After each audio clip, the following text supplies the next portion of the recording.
Thank you also, Sumaya. And so without further delay, I would like to introduce the lecturer of today's this session, who is Dr. Gideon Lasco, a senior lecturer from the University of Philippines and the Department of Anthropology, with an expertise in contemporary health issues, medical anthropology, and public health, as I can read in his CV. And today he will present us a very interesting topic, which is medical populism and the COVID-19 pandemic in Asia, across a cross-country lecture with a specific regional focus and on a rather understudied topic, and also a rather at the same time an understudied branch of populism, which is medical populism. So without any further delay, Dr. Lasco, the floor is yours. Thank you, Professor Patzinis, and thank you for inviting me in this school. It's my honor to join you from Manila, where it's 11:30 p.m., but I will do my very best to be fully awake and in conversation with all of you today. So my presentation would be all about thinking. It's all about thinking about the pandemic. And I understand it's already been 3 years now since COVID started. So it's a testament to the fragility of human memory that the valence of many of the issues that I'm going to talk about may no longer be that powerful for us today. But that's exactly why I think it's so important for us to do some kind of contemporary theorizing or contemporary making sense of things as they happen, given how we don't really have the capacity to remember what was going on, even though it's just 3 years ago when the events of COVID unfolded. So even before COVID, of course, we all know that health has become a major concern. It's a breaking news topic whenever there's some kind of health scare, and in particular, the threat of outbreak. Zika virus in just a few years before COVID, there was a lot of attention about Zika virus. And then it was just actually a generation ago when we had SARS in 2003. So all of these emergencies are staple features of our news cycle. And as an information ecosystem unfolds today that largely involves virality, it's mediated by social media and internet domains, I would argue, that health crises have become even more vulnerable to politicization. Now, again, this has been long ago. We can cite historical examples of how health scares have an inherently populist, however you define it. Health issues have long been the staple of populist performances, especially if we loosely define populism as focused on its divisive character. We can hark back to the anti-immigration laws of the 20th century, early 20th century in the US. People passed quarantine laws that are very divisive and largely tapping into people's pre-existing divisions. So there's a lot of precedent about medical populism, and I think one direction for further research, and I'll be talking more about these directions later, is to do historical research about health crises and how politicians responded to them. In a separate paper on pharmaceutical messianism, for instance, I wrote about how politicians, when faced with HIV, when faced with the uncertainty and the magnitude of HIV/AIDS in Africa, in different countries in Africa, we found that many of them resorted to offering cures, miracle cures, to treat HIV, herbal tonics, some kind of medication, some kind of vaccine even. It was a familiar response. It wasn't isolated. It was an expected response. And it's a pattern that we can see throughout people's responses to HIV. So now I think because you'll be thinking about this a lot and throughout this course, I will not wade into the debates that are very understandable, very important to talk about. But I will, for the purposes of talking about medical populism, I will not wade into the debates around how to define populism itself, except to say that in this particular usage, the genealogy that I use in defining medical populism looks at populism as a style, as a political style, as a performance. And later on, I'll talk a bit more about that. So again, medicine is really highly amenable. People care about their lives. People care about health crises because it can kill them, it can affect them. That's why among so many issues, there's so many issues that can be politicized, environment, and so on. But health issues are highly amenable as a populist trope because they are matters of life and death. At the same time, many of these issues cannot be set aside. People will say, let's do it now. We need to impose quarantine now. There's an urgency, there's an immediacy to health issues. So I define medical populism, and this is a formulation that we developed even before the pandemic. We didn't expect that there would be a pandemic, but we were already thinking about immunization scandals, the response to HIV, and so on, even the war on drugs in Southeast Asia. And so this formulation came before the pandemic, and we define medical populism as a style that constructs antagonism between people, the public, the virtuous public, and either the establishment or dangerous, contagious others.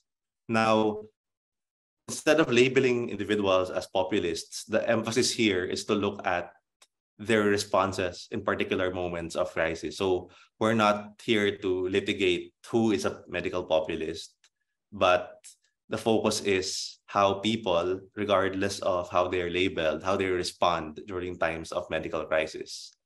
And I'm careful not to make a normative claim that this is necessarily a good thing or a bad thing. We're just trying to describe what the politicians are doing. So very quickly, here are some of the elements. Here are the elements of medical populism in our formulation. This is a very much dynamic undertaking. Of course, I welcome challenging this. I welcome reformulating this. I think scholarship has to evolve and to critique and to adapt. So this is just based on our earlier scholarship, that these were the elements that we saw.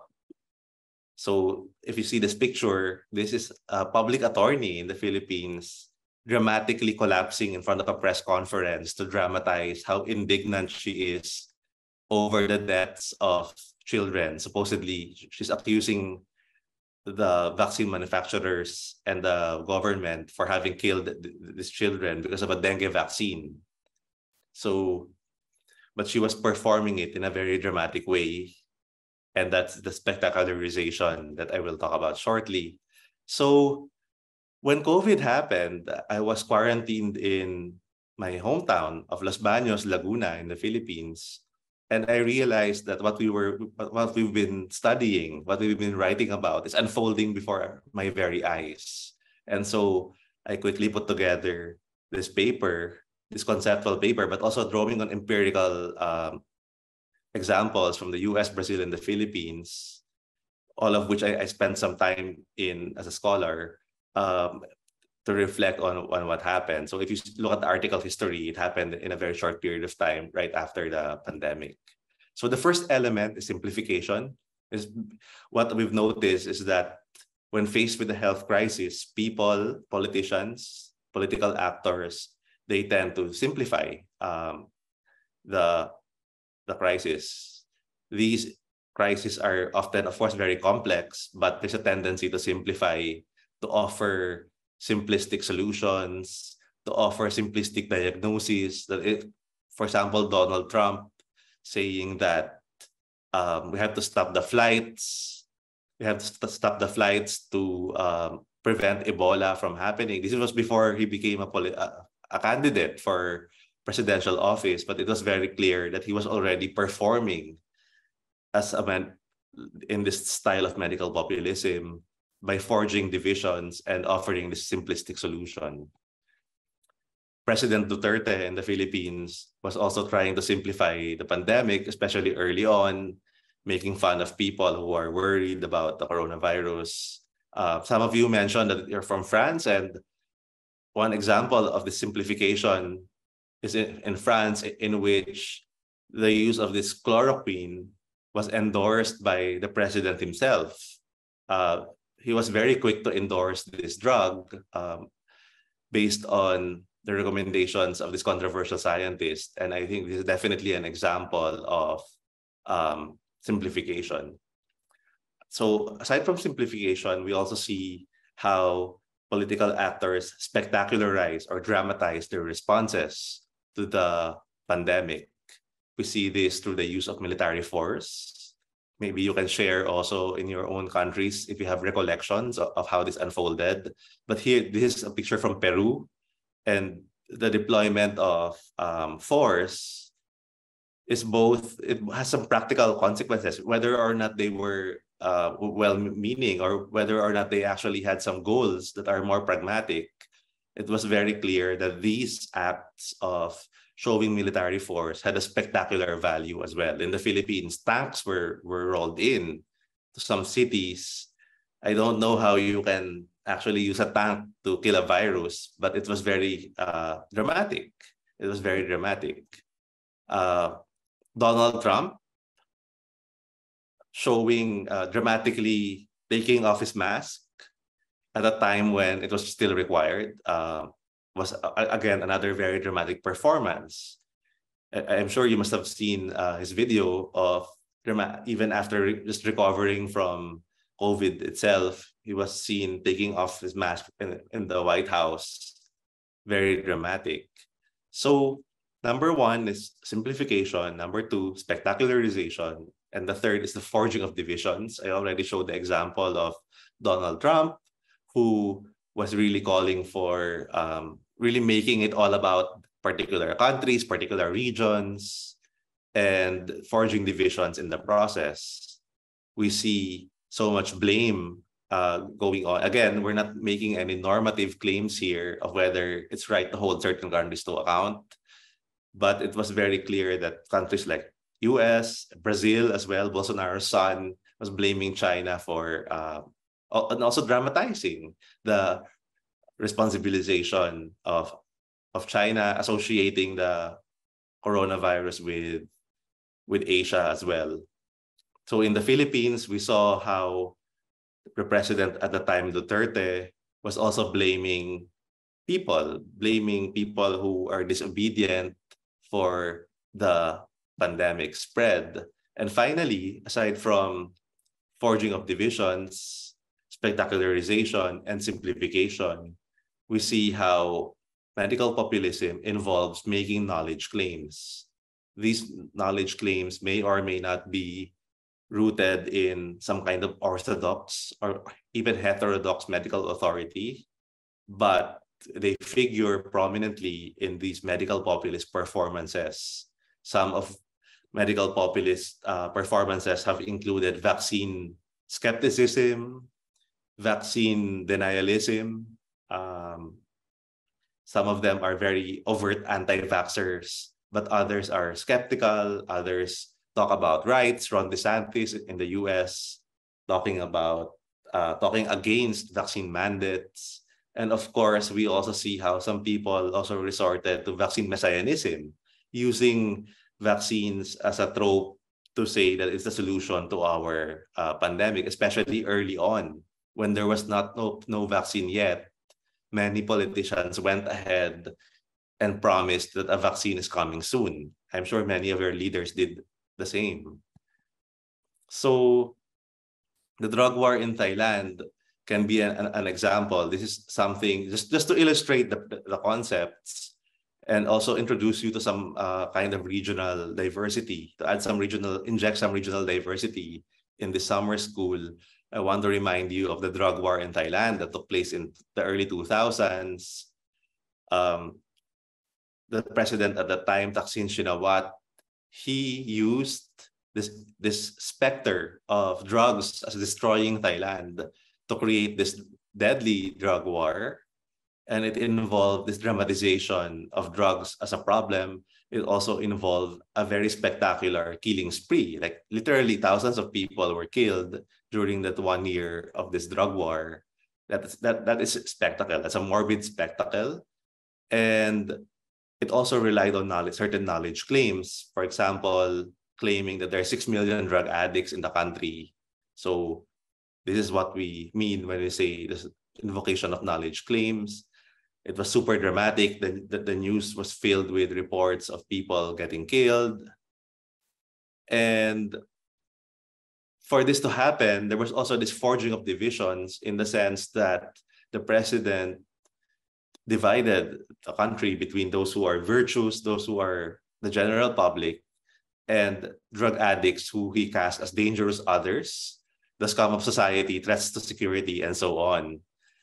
I would like to hear the perspective from Eastern Europe because I think Vladimir Putin, in a way, has also been using drugs as a part of his populist performance. And we can talk about that later. So another example is dengue vaccine in the Philippines. I already showed you this picture of this public attorney dramatically collapsing in a press conference. The background here is that in 2016, the Philippines wanted to be the first country to launch a vaccination program for dengue fever. Dengue remains such a big concern for many tropical countries. Bangladesh, Philippines, Central America still has so much dengue. So it is a big concern in the Philippines, and it's inherently dramatic because this kind of disease involves bleeding, internal hemorrhaging, and bleeding. So people are afraid, especially because it targets children. So people are very concerned about dengue. And so the president at the time launched this massive vaccination program. But then almost 2 years after the vaccine rollout, there was a scientific report of the manufacturer, Sanofi. Their vaccine has more cases of severe disease than reported, which is something that regulators accepted in most other parts of the world as still within the normal range. But in the Philippines, it was highly politicized.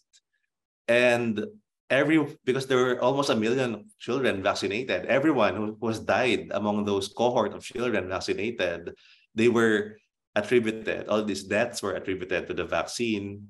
And there was a moral panic almost around this dengue vaccine. And this public attorney used a crusade against the government. She used a discursive style that's very dramatic, again, collapsing in front of a press conference, and also using this knowledge claim that the dengue vaccine kills children.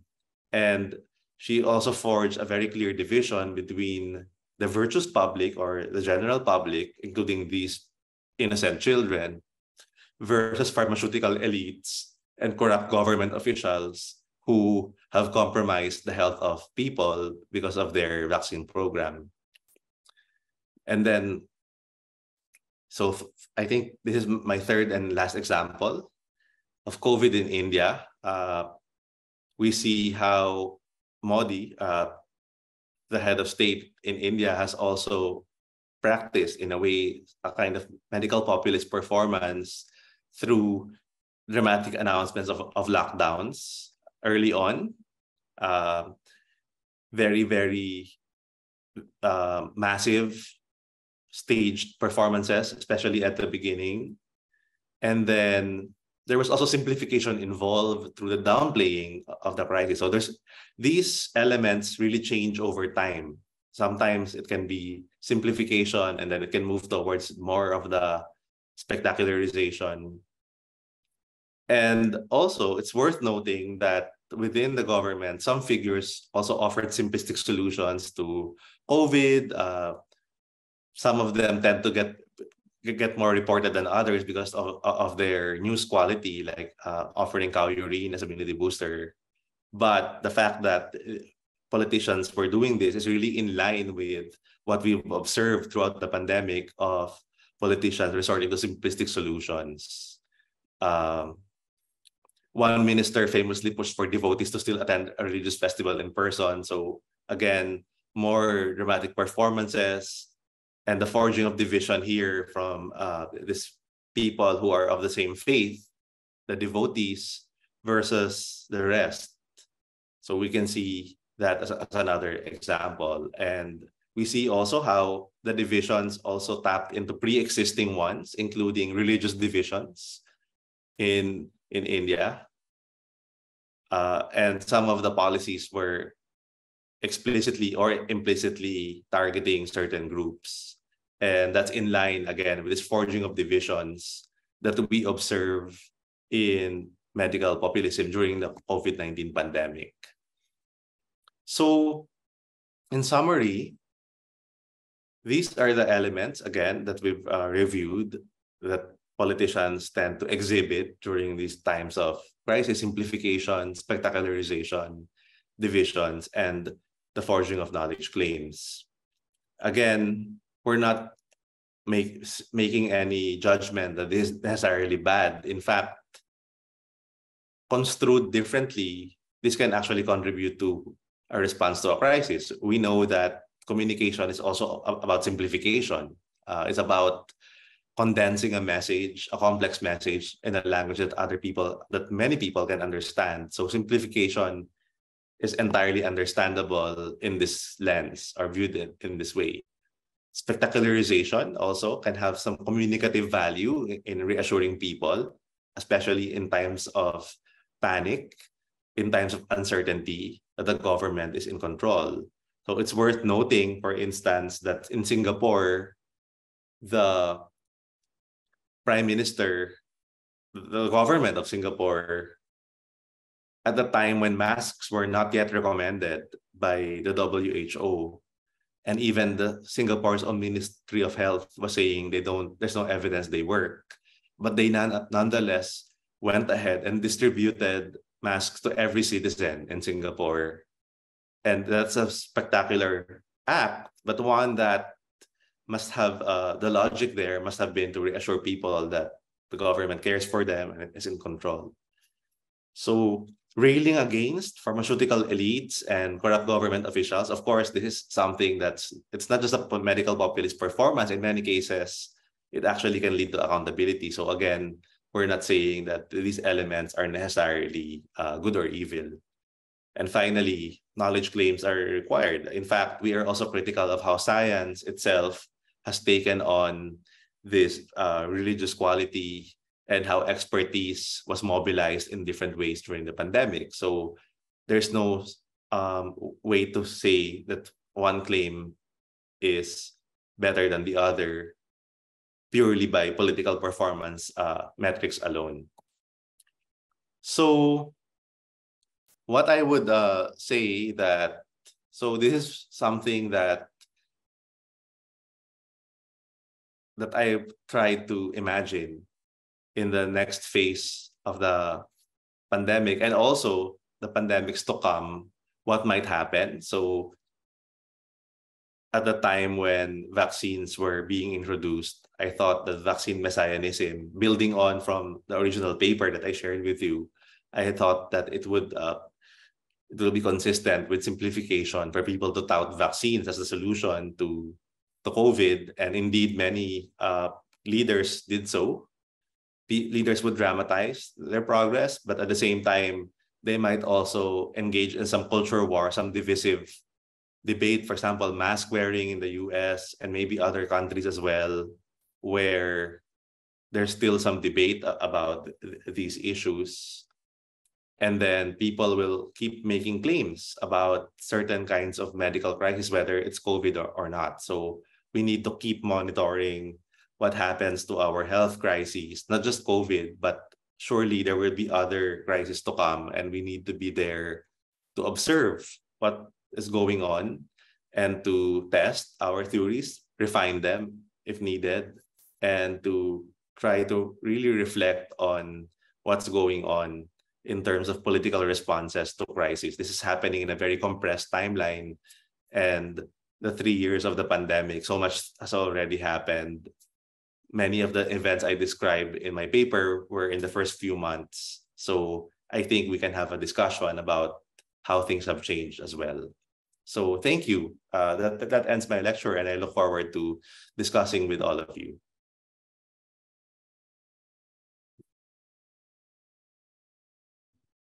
Okay, now I am muted me. Well, thank you very much, Gideon, for this very enlightening and well-structured lecture.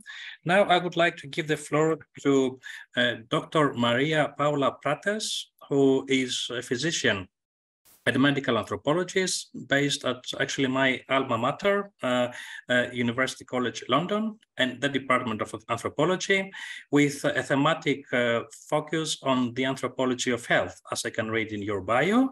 So the floor is yours. You have between 10 to 15 minutes to respond to the points raised during the lecture. Thank you so much. Thank you for having me today, to have invited me. I'm not a physician, I'm an anthropologist, so only to make people sure that I'm not a physician at all. I have a background in social science and in anthropology, master and PhD in anthropology. And so thank you so much for Gideon lecture. I enjoyed that, and I enjoy reading your paper. Really, really nice reading as well.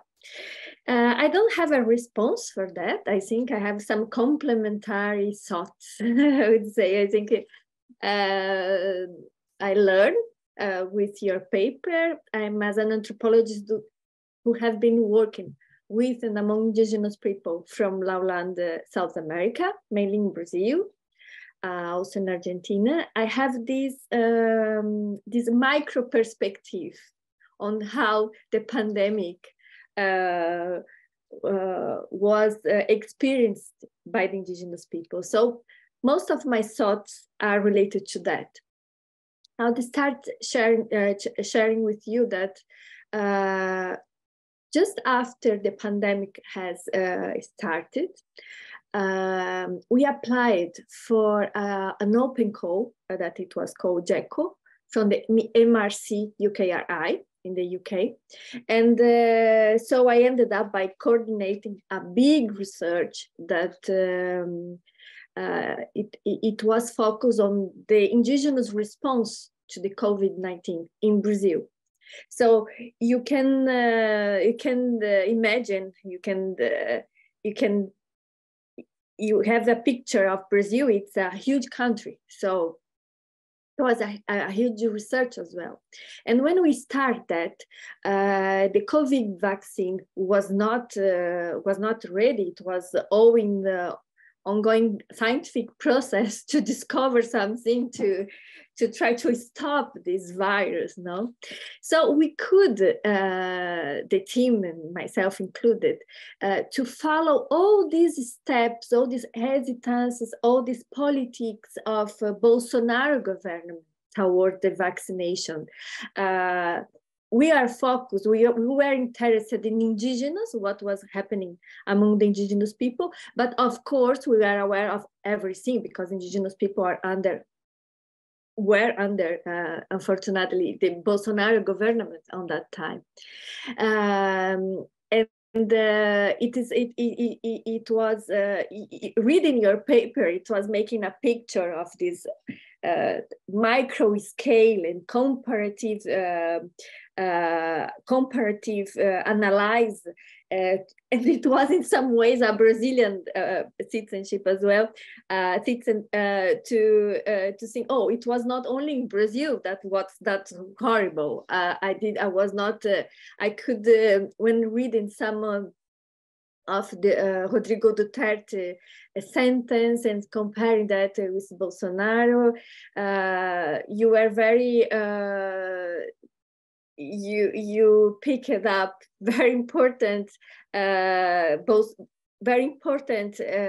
public statements from Bolsonaro. That there was one another that I would like to share with you. I don't know if Dr. Gideon knows, but when Bolsonaro said that he would not take the vaccine because he was afraid of turning in a crocodile. This statement, it was very powerful for indigenous people, because at the beginning, it makes a lot of sense, because in the indigenous cosmology, people can become an animal or a plant. So it was something that make when he started to do these confusing public statements. So some indigenous interlocutors have said, "Oh, it's true. We don't know exactly what we are injecting in our bodies. We may lose our humanity." So after it was something that indigenous people laughed at, but at the beginning it helped to increase all the fake news, all the hesitance in taking the vaccine. One thing that I would like to, another thing that I would like to highlight, that this overview of this medical populism, an overview and comparative, an overview between countries, and how these governments engaged and mobilized and take the pandemic to be engaged in some of their own ways or own interests, I would say. It was in Brazil an interesting moment, in other hand, because it was the first time indigenous people went to the Supreme Court against a Brazilian government. I mean, they did that through their own indigenous lawyers. So that it was the first time in Brazil, and it was the pandemic that made this strong mobilization, the indigenous mobilization, to reach out and say, stop Bolsonaro. And it's not because I work with indigenous people, but I think other political scientists and sociologists would agree with me that the indigenous people during the pandemic did a great job against the medical populism of Bolsonaro. So they occupied the Supreme Court. They were successful in obliging Bolsonaro to allow indigenous access to the vaccine, for example, because they said that we want the vaccine. And at the beginning, Bolsonaro said, I mean, his government as a whole said, okay, you can get the vaccine, but not all of you, only the indigenous people that are living in recognized territories. What does it mean in practice? That it's only few indigenous people would be vaccinated. Not, we are exaggerating few, but most of indigenous people in Brazil are not living in recognized territories because they are still waiting for this to happen. So it was a big, powerful and important movement that was in some way that has started because of the medical populism of Bolsonaro. That before that, Bolsonaro is as you said, you say, you know very well. He had and he has an anti-indigenist agenda. and anti-environmentalist agenda. So just before the pandemic, and in some way in parallel to the pandemic, Amazonian rainforest was in fire. So it was multiple levels of indigenous indignation, indigenous complaints against Bolsonaro. And when the pandemic has arrived, they say, oh, now is enough. Also, I would add that the pandemic is one among many other problems that indigenous people have been suffering. So the pandemic, it was not something as scary as it was for non-indigenous people in Brazil. So I think that made some difference in this public mobilization against Bolsonaro, medical populism and populism in general. So I wonder how it was in Philippines, for example, that I know that there is a rich cultural diversity. In the US as well, we have indigenous people, but I have read something about how it was among indigenous people in the US, but not in the Philippines. So I wonder how these populations or these peoples have been targeted and also responded to this medical populism during the pandemic. I don't know if that was helpful. It's some of my contributions from a medical anthropologist that have been working from these micro scales, engaged with interlocutors and indigenous people, and have in some way lived the pandemic, the Bolsonaro medical populism through my own family living in Brazil and through the indigenous people that, friends that were really engaged and trying to survive, not only the pandemic, but Bolsonaro government itself. Many thanks. So thank you very much for your comments, and also providing a more cross-regional perspective by submitting some empirical knowledge regarding the management or mismanagement of the COVID-19 crisis in Brazil. So perhaps should we give some time to our lecturer to respond to the respondent before moving to the Q&A session? Sumaya, what do you think? Okay, so Gideon, the floor is yours to provide a few responses to the respondent before moving to the Q&A session.